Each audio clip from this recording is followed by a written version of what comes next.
You feel like something is missing, but you cannot explain what it is. You finish each day feeling vaguely unsatisfied, even when nothing obviously went wrong. You say you are fine when someone asks, but fine is not the same as good.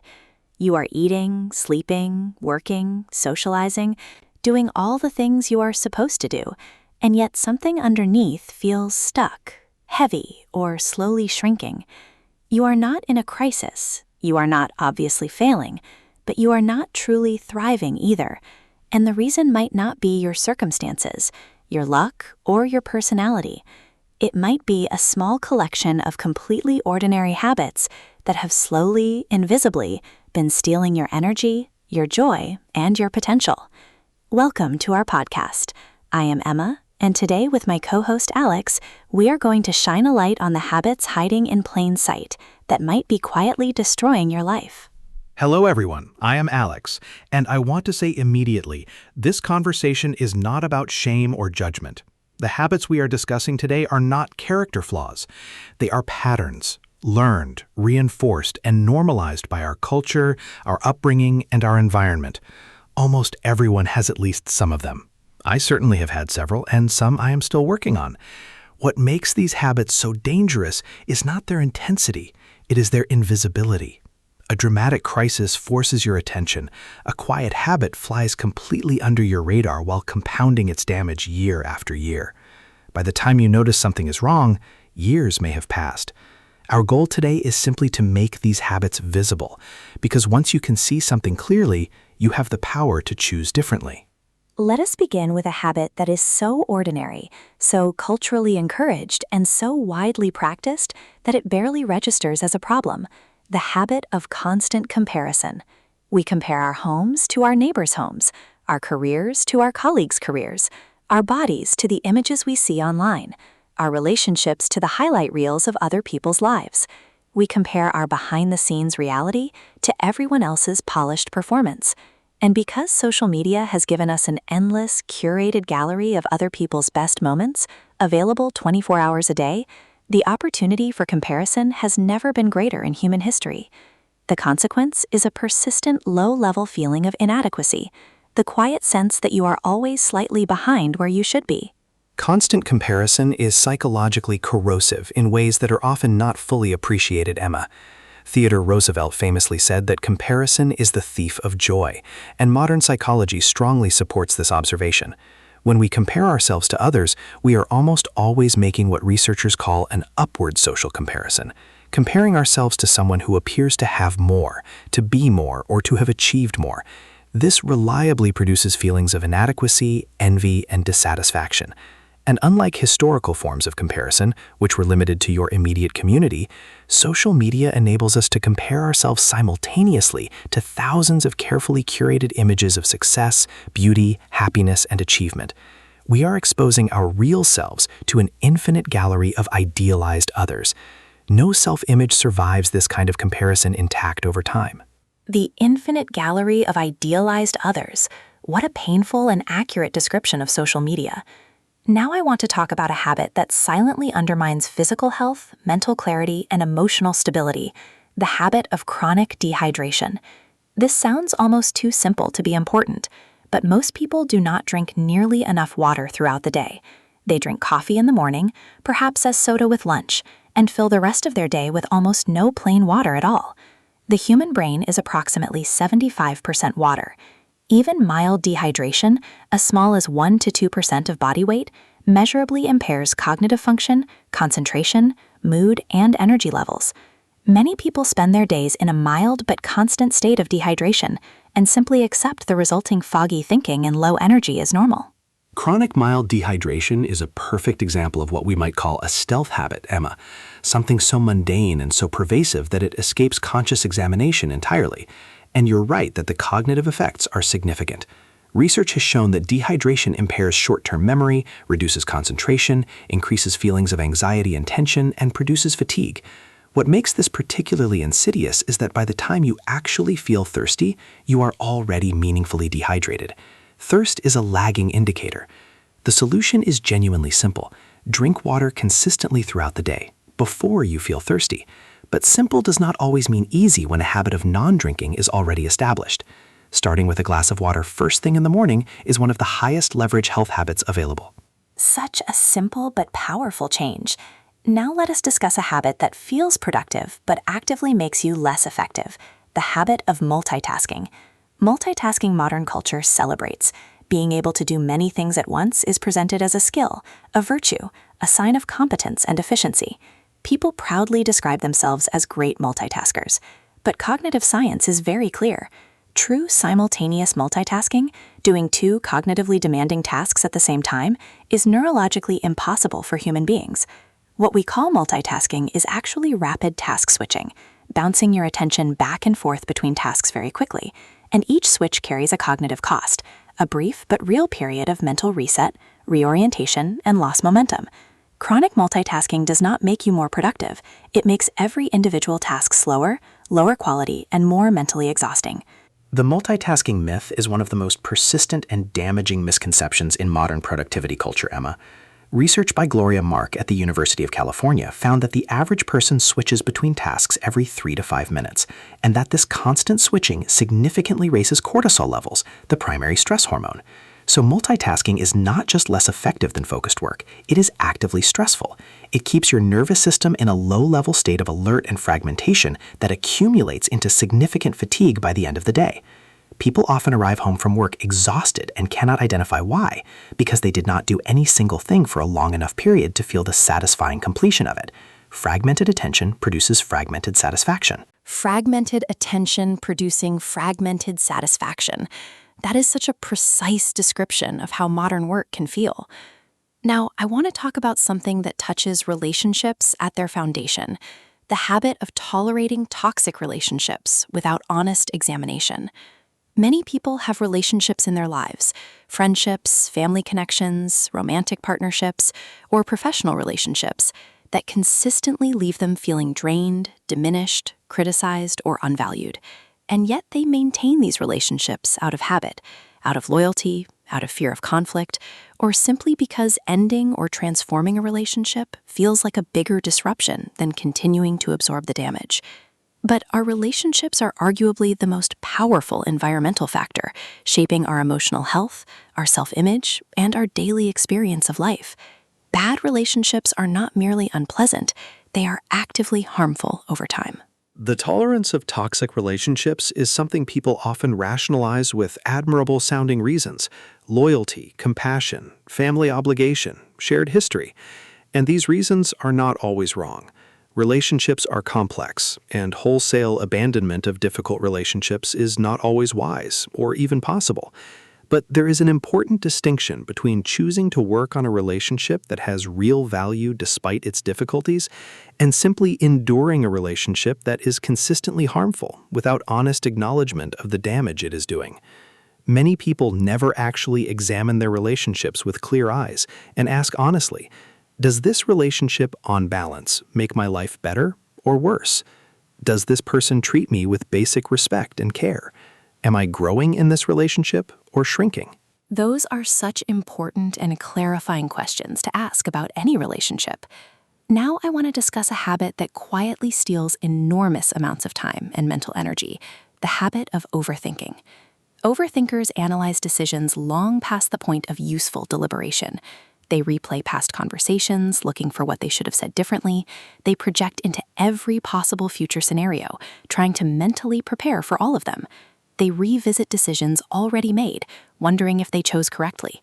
And all of this mental activity, which feels like useful thinking, is largely unproductive. Past events cannot be changed by thinking about them. Future events are too uncertain to be meaningfully prepared for through imagination alone. Overthinking consumes mental energy without producing genuine insight or better outcomes.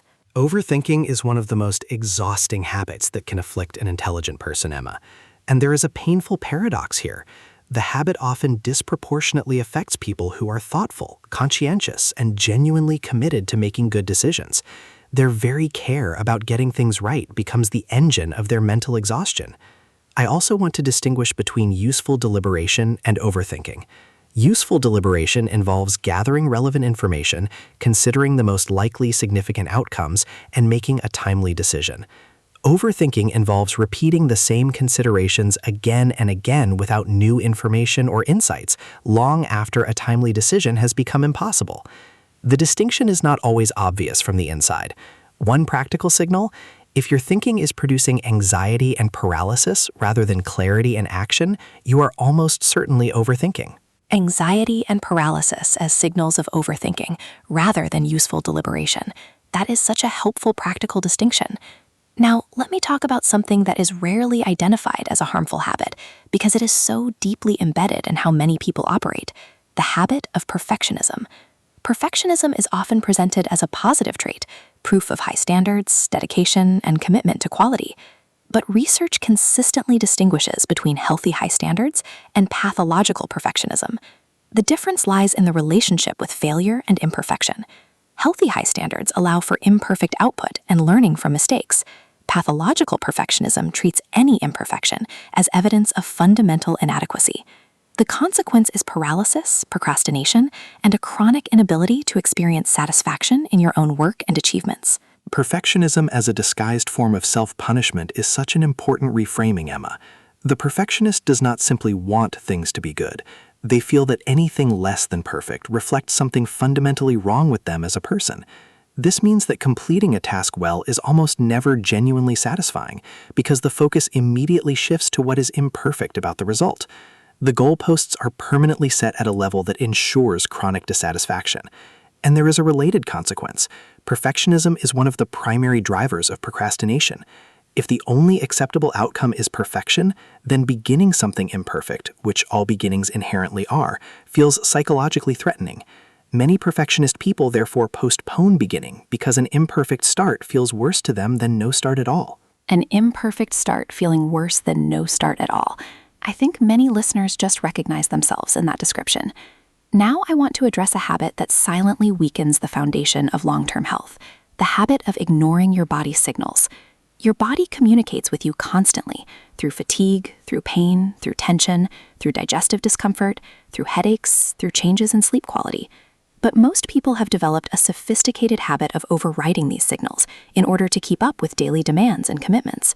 We take a painkiller and keep working. We feel exhausted and drink more coffee.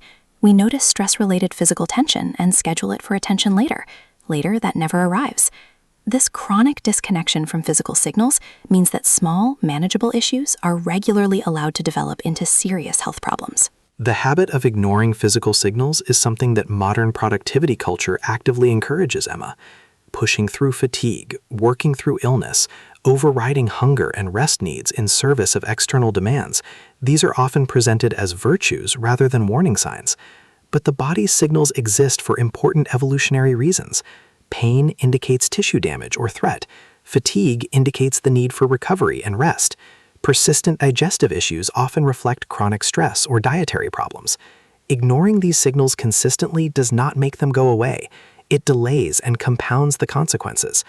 I think one of the most important habits anyone can develop is the practice of brief, regular body awareness, simply checking in with your physical state a few times each day and genuinely responding to what you notice. Brief, regular body awareness, such a simple but profound practice.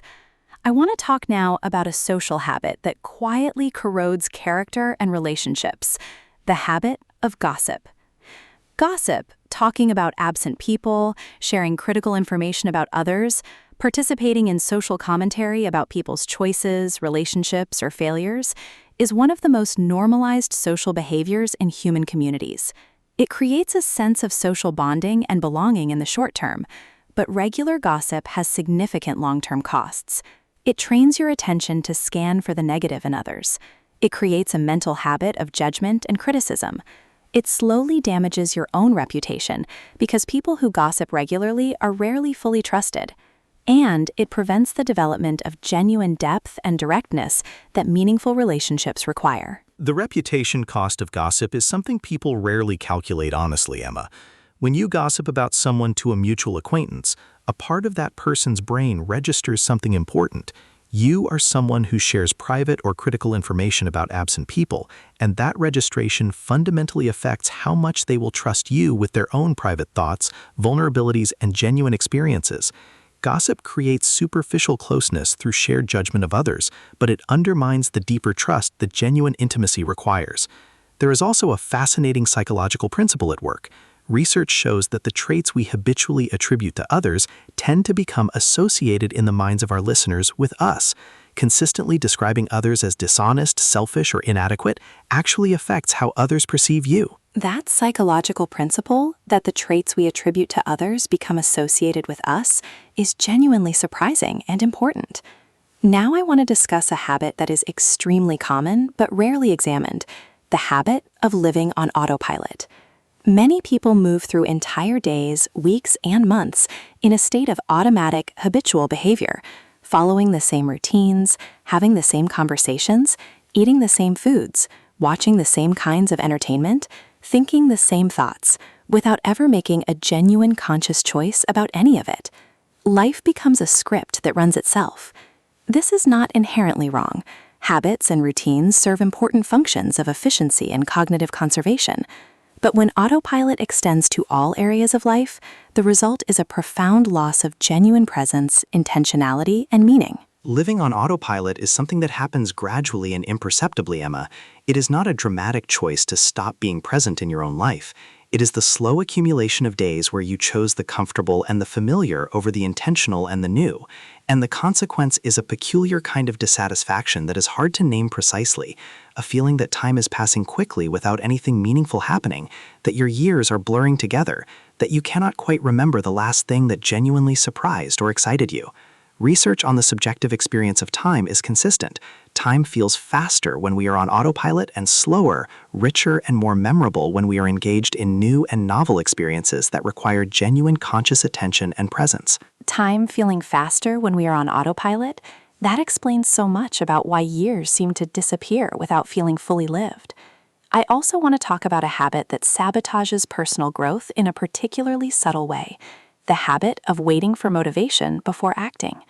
Most people operate with the belief that motivation must come first, and then action follows.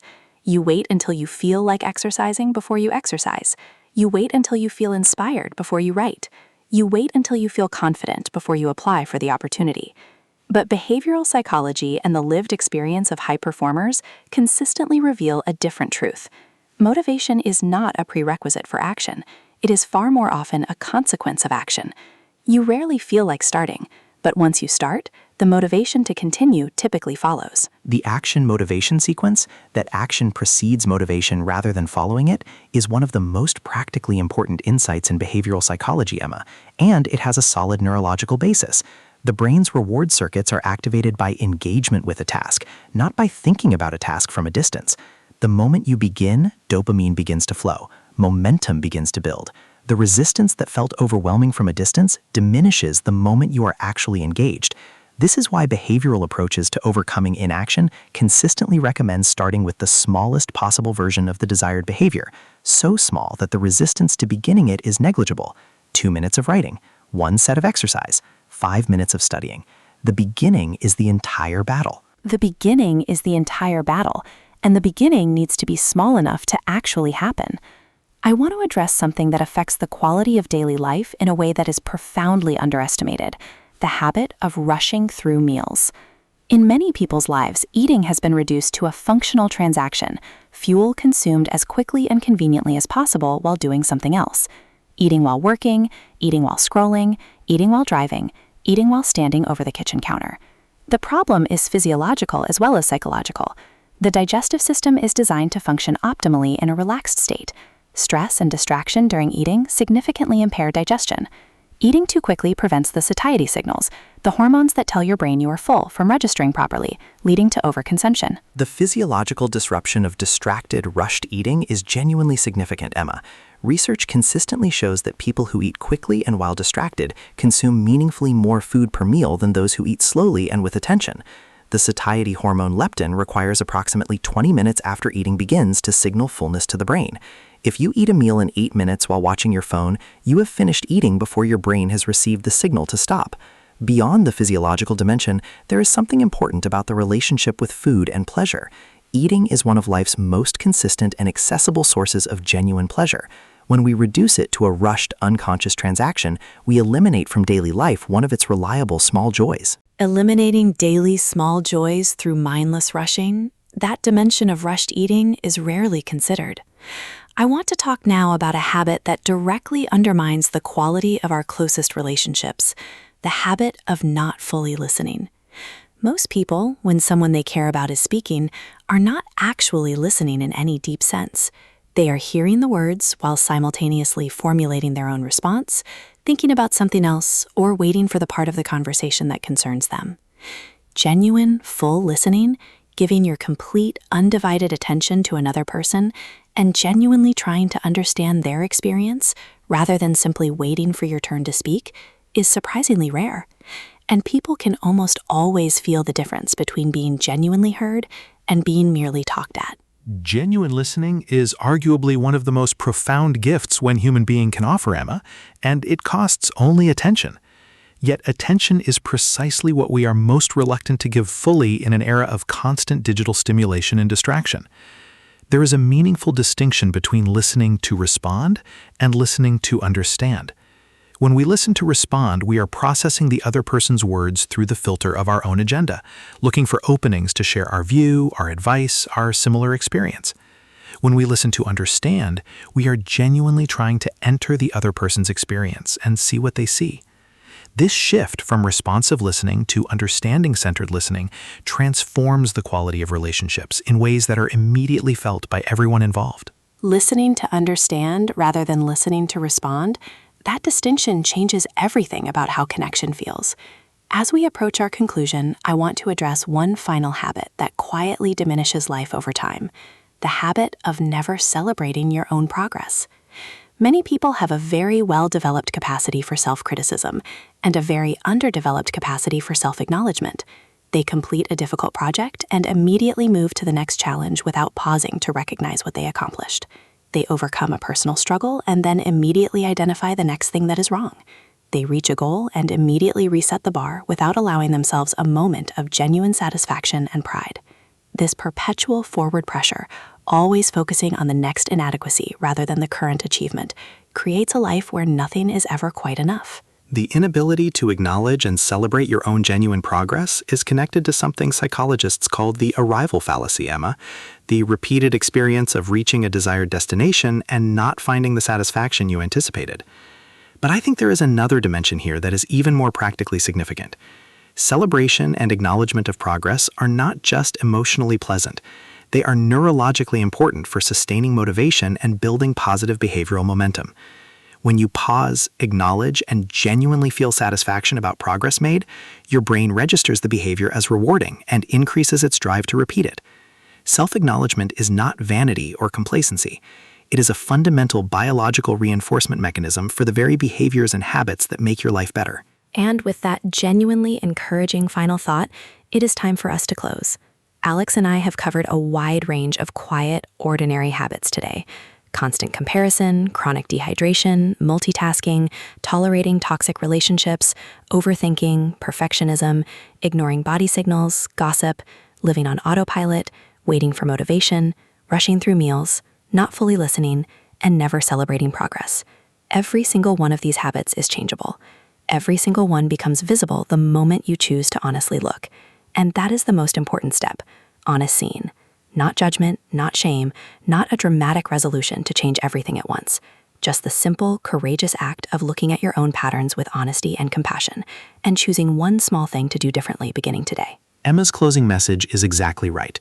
The goal of this conversation was never to overwhelm you with a list of your failures. The goal was to make invisible things visible, because we cannot consciously choose what we cannot see. If one idea from today's episode landed for you, if one habit was identified that you recognized in yourself and want to address, then this conversation has done its entire job. Start there, only there. Choose one habit, one small change, and give it your genuine and patient attention for the next 30 days. Do not try to transform everything simultaneously. Real, lasting change is always built from small, specific, consistent choices made over time. Thank you sincerely for listening today. We are genuinely glad you were here, and we will see you in the next episode.